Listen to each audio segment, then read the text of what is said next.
सतलोक धाम TV को subscribe जरूर करें। परम पिता परमात्मा पूर्ण ब्रह्म कबीर परमेश्वर जी की असीम रजा से आप सभी पुण्यात्माएं परमात्मा की महिमा सुनने के लिए उपस्थित हुए।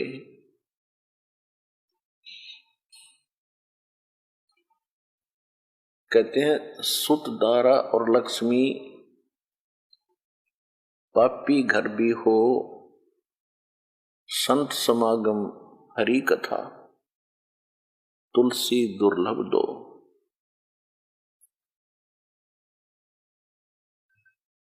परमात्मा क्या बताते हैं? मात पिता मिल जाएंगे 1,84 माही, सतगुरु सेवा और ये बंदगी बाई फेर मिलन की नाही। सतगुरु के दरबार में जाइयो बारंबार, बोली वस्तु लखा देवे है सतगुरु दातार।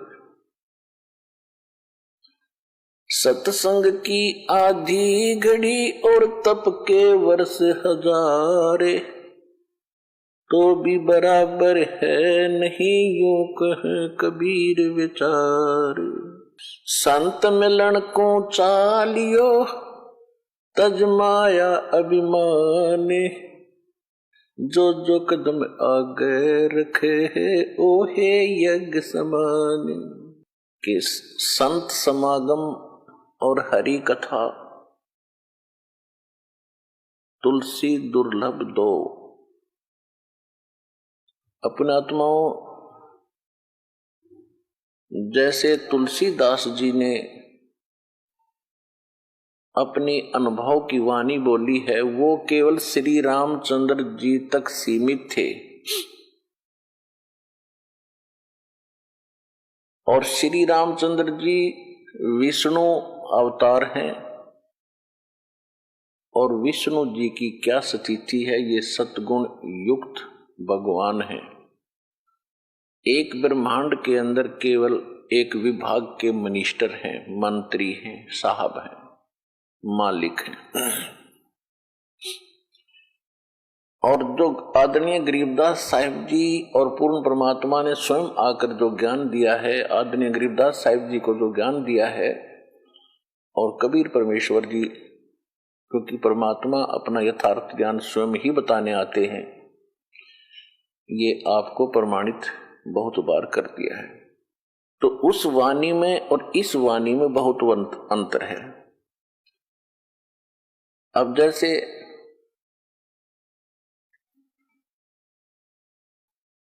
तुलसीदास जी की जो दिव्य दृष्टि काम करती थी, वो केवल एक ब्रह्मांड का भी पूरा चित्रण नहीं कर पाए।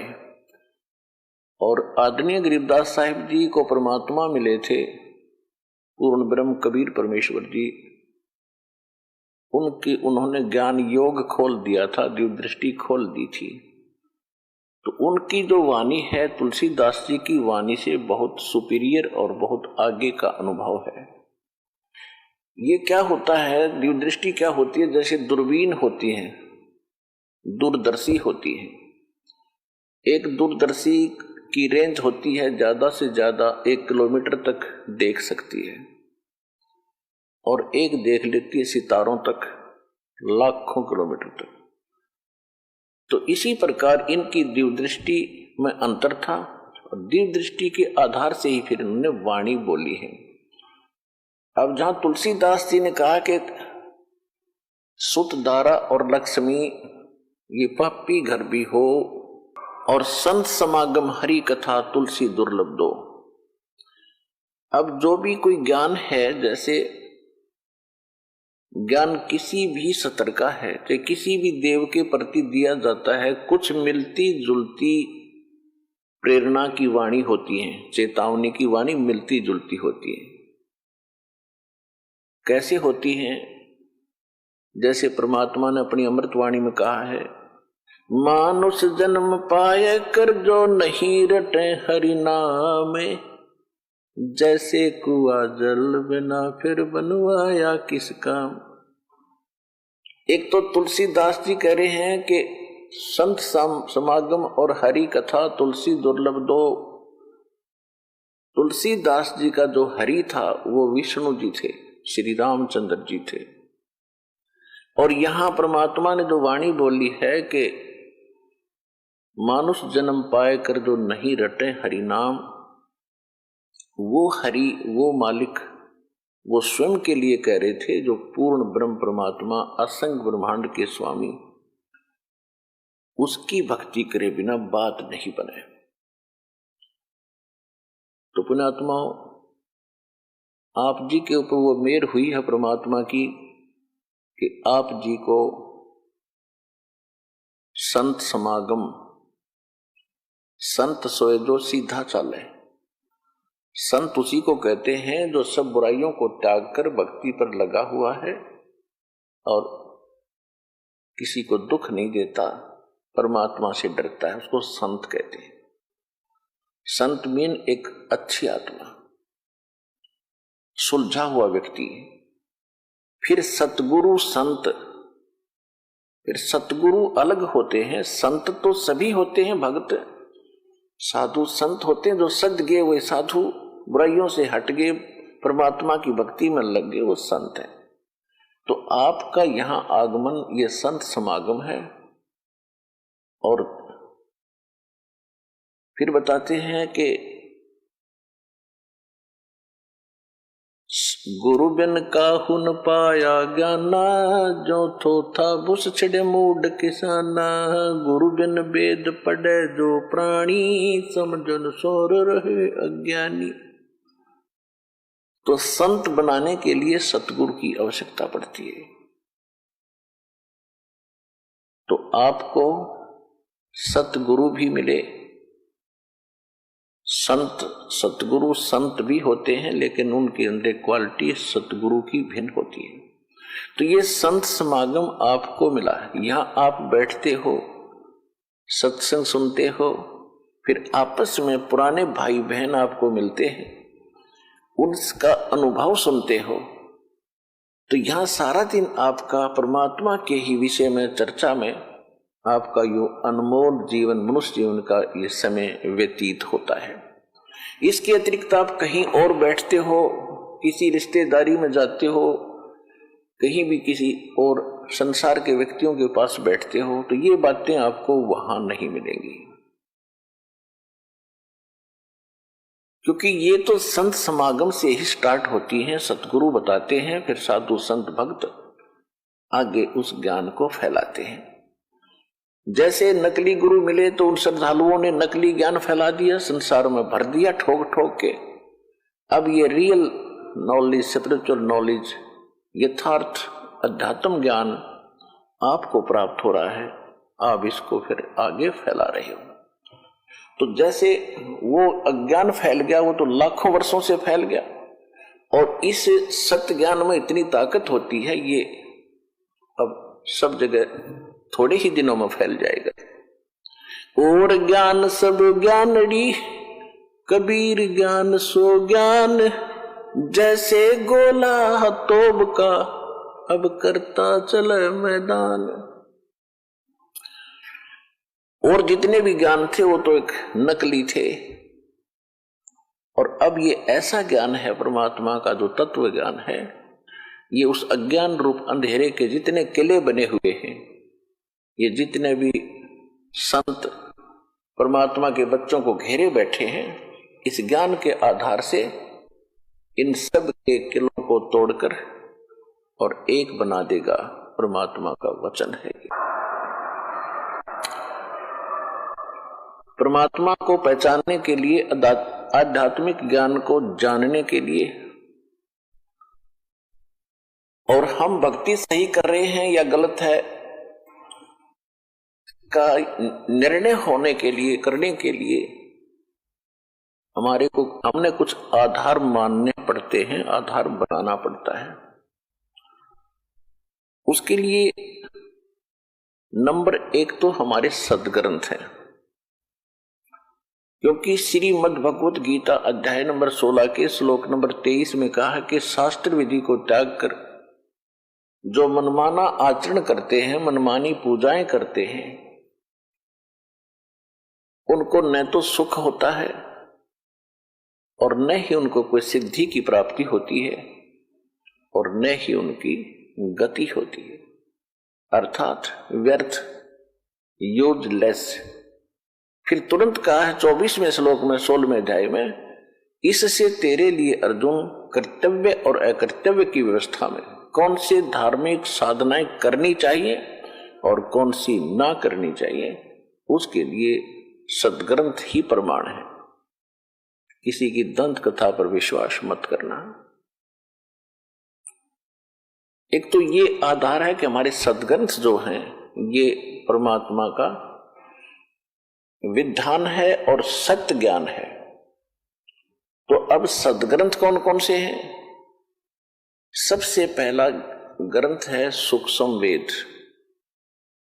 सूक्ष्म वेद जिसको तत्व ज्ञान भी कहते हैं, और उसके विषय में गीता अध्याय नंबर 4 के श्लोक नंबर 32 में कहा है कि जैसे कि मैंने अर्जुन तेरे को गीता अध्याय नंबर 4 के श्लोक 25 से लेकर और 31 तक जो ज्ञान दिया है, कोई ऐसी साधना करता है, कोई ऐसी साधना करता है, कोई देवताओं की पूजा करता है, कोई हठ योग करता है, कोई मुंह पर पट्टी बांधकर अहिंसावादी व्रत का पालन करके ये सोच बैठा है कि मैं जो साधना कर रहा हूं ये सही है, कोई स्वाध्याय करके ही, कोई योग अभ्यास करके।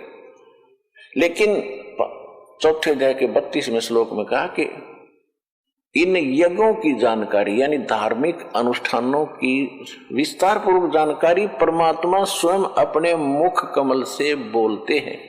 वो परम अक्षर ब्रह्म सच्चिदानंद घन ब्रह्म अपने मुख से जो वाणी बोलते हैं, उस सच्चिदानंद घन ब्रह्म की वाणी में, कबीर वाणी में विस्तार के साथ कहे गए हैं। उनको जानने के बाद फिर सभी कर्मों से मुक्त हो जाएगा। वो तत्व ज्ञान है। चौथे अध्याय के 34वें श्लोक में कहा है कि उस तत्व ज्ञान को तू तत्वदर्शी संतों के पास जाकर समझ, उनको दंडवत प्रणाम करने से, कपट छोड़कर और सरलता पूर्वक प्रश्न करने से वो तत्वदर्शी संत तुझे उस तत्व ज्ञान का उपदेश करेंगे। 15वें अध्याय के प्रथम मंत्र में तत्वदर्शी संत की पहचान भी बता दी है कि उल्टे लटके हुए संसार रूपी वृक्ष के जो सभी विभाग बता देगा। सह वेदवित ऊर्ध्व मूलम अधः शाखम अष्टवम अश्वत्थम प्राहु अवम छंदासी यस्य प्रणानी ये तम वेद स वेदवित। ऊपर को जड़, नीचे को शाखा वाला, ये एक मजबूत वृक्ष, संसार रूपी वृक्ष है।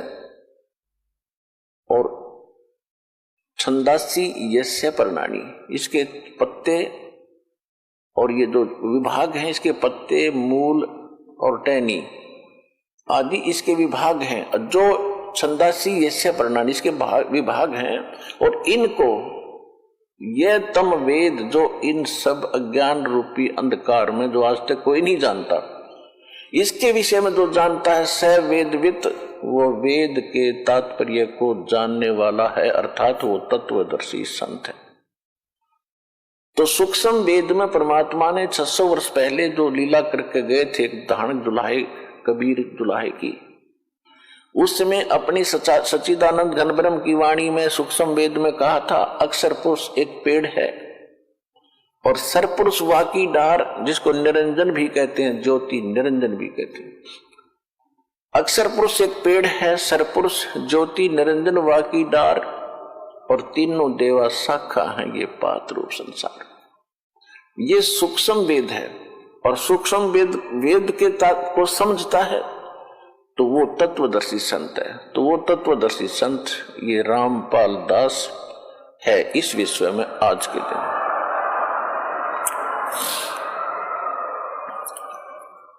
इस सूक्ष्म वेद की आवश्यकता क्यों पड़ी? परमात्मा ने स्वयं आकर ज्ञान क्यों बताना पड़ा?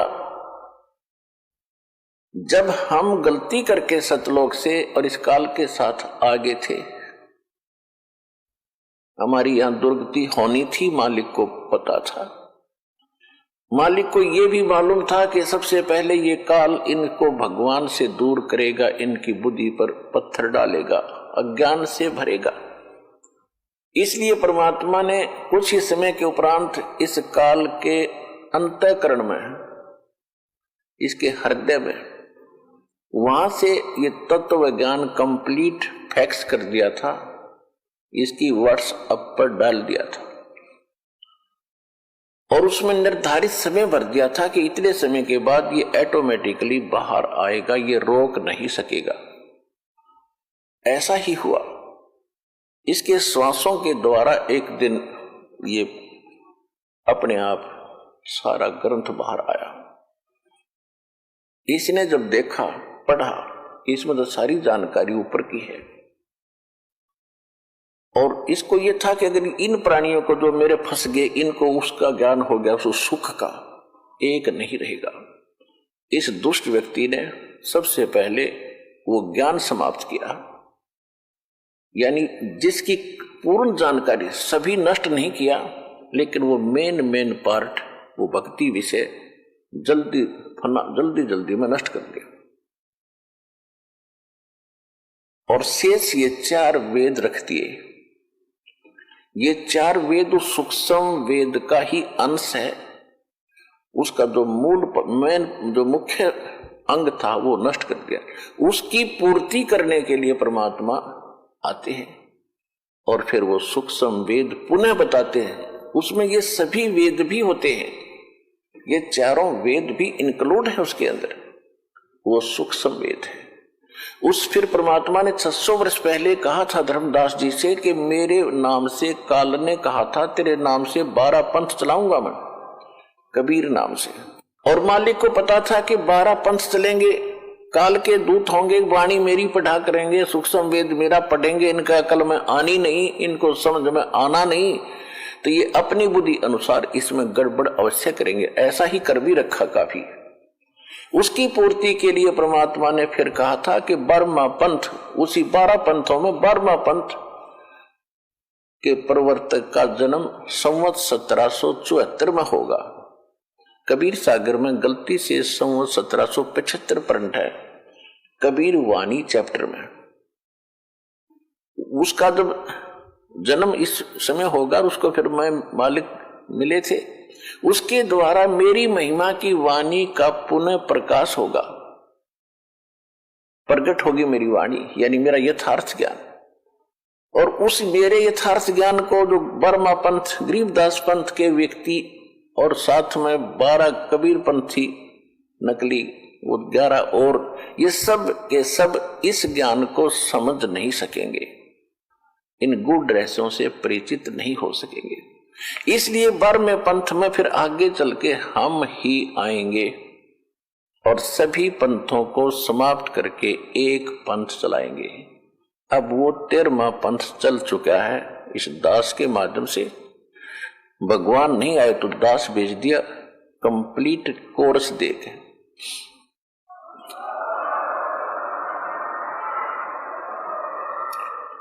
तो हमने सबसे पहले परमात्मा को पहचानने के लिए अपने सदग्रंथ आधार बनाने पड़ेंगे।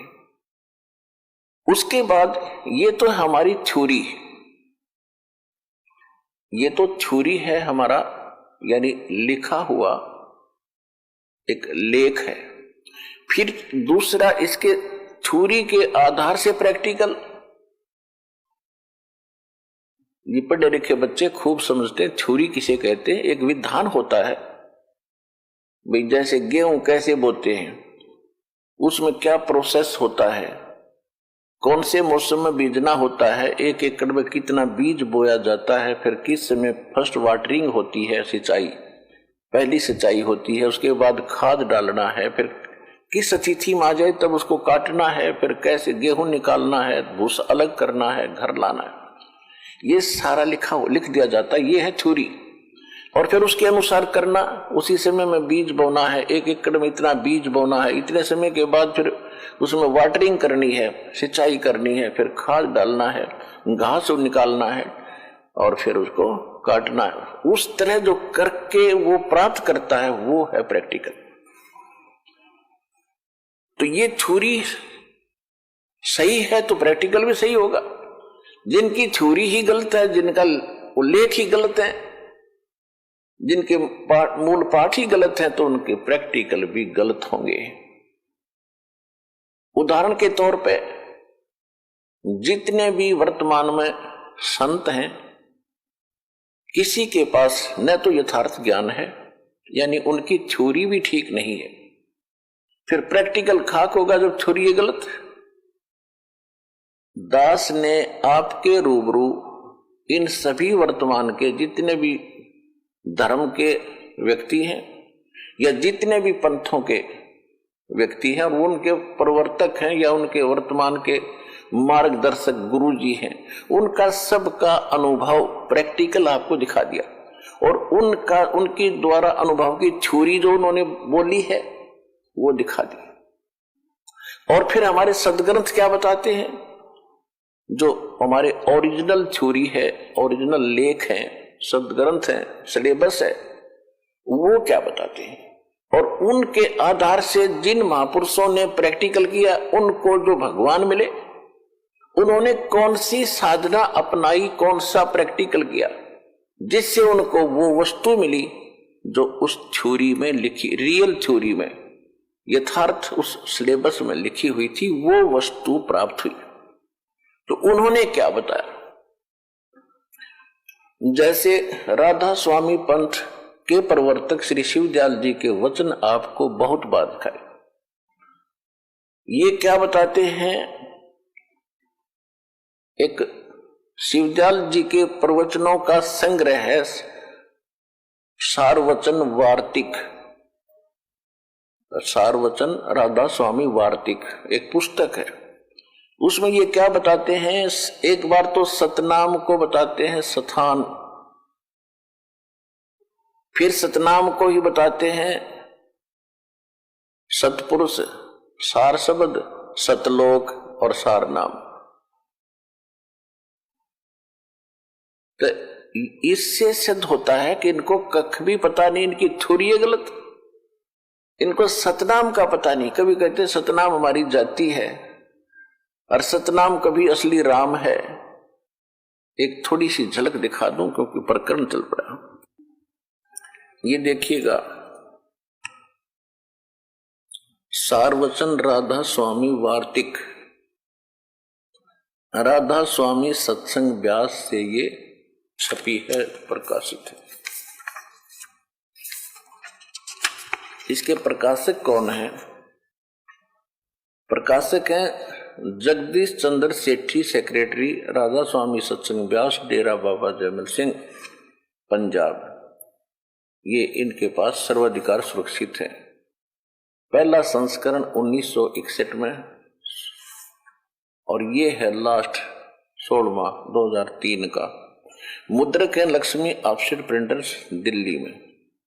ये यहां से ये सारा इसके अंदर लिखा हुआ है। ये भूमिका से क्लियर हो जाता है, देखिएगा। सारवचन राधा स्वामी वार्तिक हजूर स्वामी जी महाराज के वचनों का संग्रह है। श्री शिवदयाल जी के जो राधा स्वामी पंथ का जो प्रवर्तक है, जिससे राधा स्वामी पंथ चला है, उसके विचार हैं। और इसी राधा स्वामी आगरा वाले से ही शिवदयाल जी से व्यास के अंदर बाबा जयमल सिंह जी ने स्थापना की।